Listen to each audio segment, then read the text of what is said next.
The tale begins in the majestic jungle called the Pride Lands.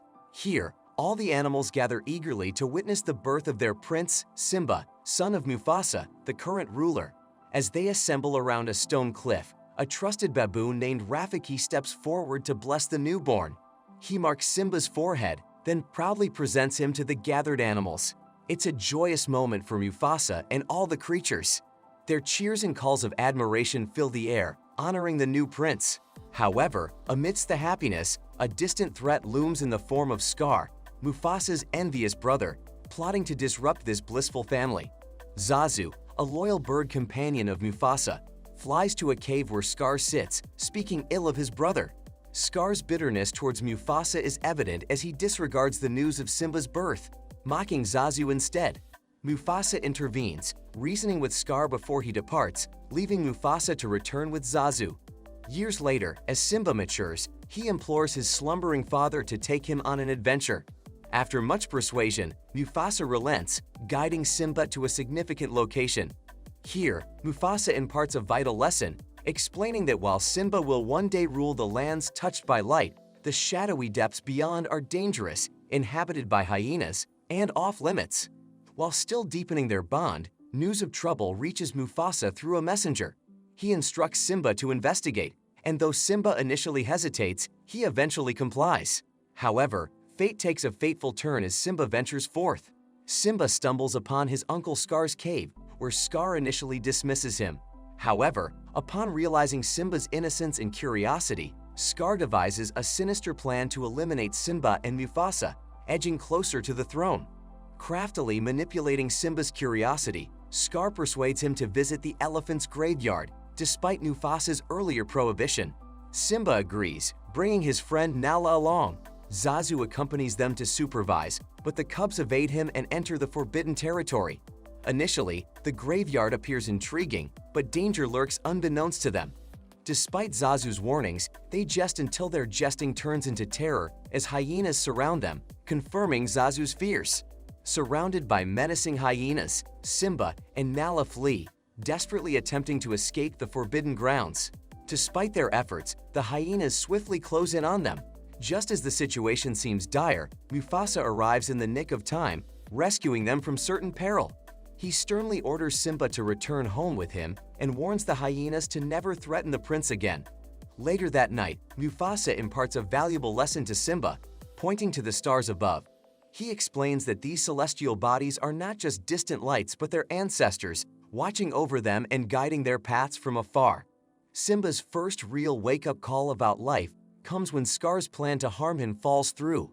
But Scar's cunning eventually leads both Simba and Mufasa into a perilous situation in a valley. As Simba faces a life-and-death moment, Mufasa rushes to his rescue, only to meet a tragic end, pushed off a cliff by Scar's wicked scheme. In the midst of this chaos, Simba witnesses his father's fall, unaware of Scar's betrayal. To him, Mufasa's heroic act to save him is all he sees. It is a heart-wrenching moment for Simba, who has always viewed his father as powerful and invincible. Seeing Mufasa lifeless shatters Simba's world. He desperately tries to awaken his father, hoping for a hug or a response, but to no avail. This painful experience highlights the inevitable truth that every child must face: the passage of time and the eventual loss of their parents, a natural part of life's cycle. Where Simba's birth is the start of a life cycle, Mufasa's death is a part of the death cycle. Later, Scar manipulates Simba into thinking that Simba is the killer of his father and makes Simba run away from there with guilt. After Simba, the last hope of Pride Land, leaves, the whole kingdom falls prey to destruction and demise. Mufasa's death has a huge impact on Simba, who is drowned in the guilt of being his father's murderer. In a faraway land, two best friends Timon and Pumbaa live a carefree life when one day they find Simba unconscious in the middle of the desert. After a lot of persuasion, Pumbaa persuades Timon to let Simba be their companion, and they take in Simba as a part of their family. Simba then grows up in exile, living a carefree life with Timon and Pumbaa, who teach him the philosophy of Hakuna Matata, or more like the code to a carefree life. They teach him that eating insects, playing, and sleeping all day is the best way to live a carefree life. At first, Simba has a hard time, but soon he adapts to their way of living and fully indulges in his life to be carefree, following the exact philosophy of Hakuna Matata. Years pass by, and one day, in their carefree lives of eating insects and sleeping, Nella arrives searching for food.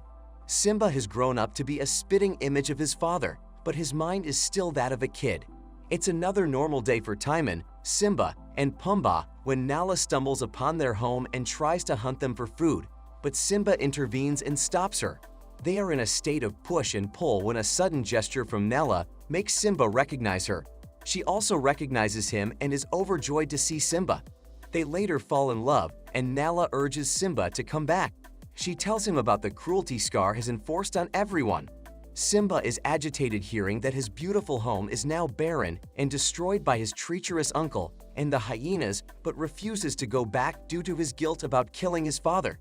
Simba shows her how he is enjoying living his life in exile, and Nala again tells him that he has to do something soon, but Simba yells at her and tells her off.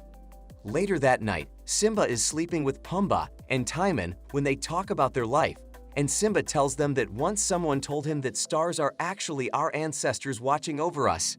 They all share a deep conversation that makes Simba miss his father even more. He gets up from his spot, and to clear his mind, he stargazes. He is still adamant about going back to Pride Lands, but that all changes when he meets face to face with the person who predicted Simba's fate long ago, Rafiki, the wise baboon. Rafiki also urges Simba to confront his fate, reclaim his destiny, and conquer his kingdom. Simba recalls his father's words when he sees a reflection of his father in himself as he stares at the water. He quickly dashes to see the Pride Lands and is shocked to see that the once lively jungle has now become a barren piece of land with lifelessness in it. Rafiki also imparts a valuable lesson to Simba that there are two ways to face a problem. Either a person can run from the problem or learn from the problem. Simba finally decides to confront Scar and heads towards the Pride Lands with Nala, Timon, and Pumbaa. We also learn about the harsh past of Timon and Pumbaa and how they were discriminated against in the past. Timon was exiled from his home when he made a mistake by being distracted on his watch duty and not informing his people about the hyenas when they approached them. Despite being loved by his mother, due to his continuous careless lifestyle and too many mistakes in the past, their tribe chief exiles Timon from his home. This is how he and Pumbaa meet in unexpected situations and become friends.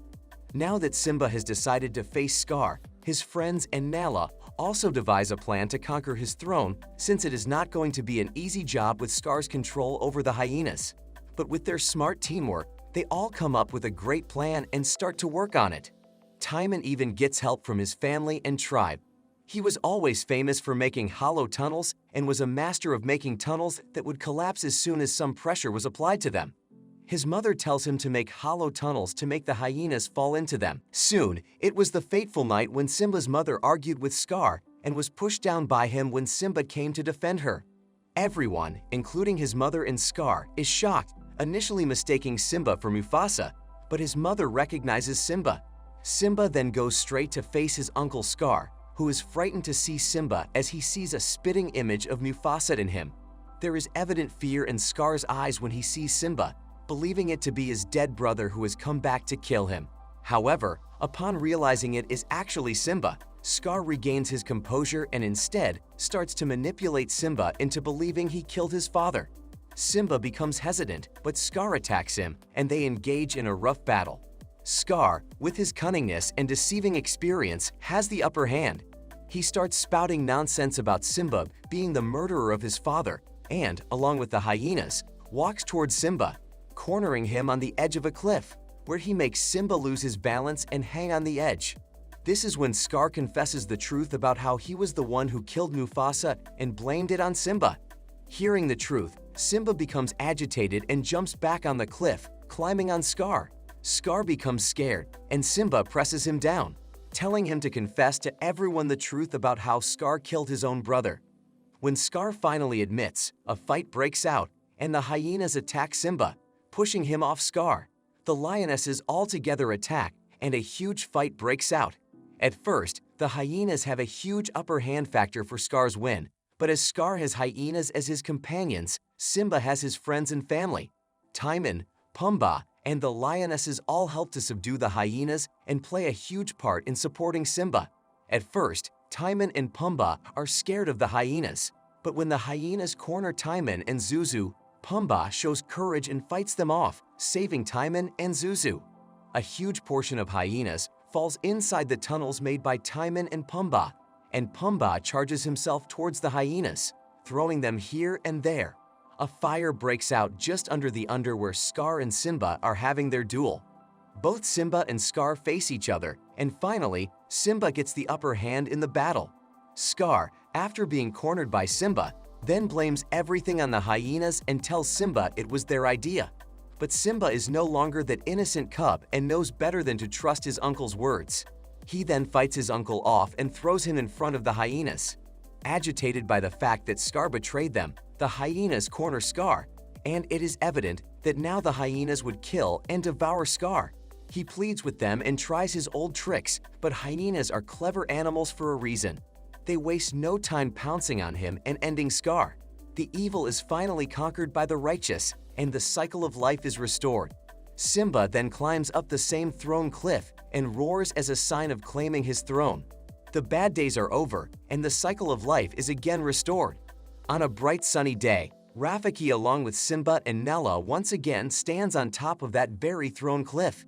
In his hands is the next king, the son of Simba, whom he displays to the animals again. The animals again honor their new prince, and the day ends with ultimate happiness. The story gives us various lessons, which are never to run away from our problems and to accept that life and death are intertwined like a woven cloth. No matter how long evil rules, it will face its end when the good comes, and always after a dark night comes a bright day.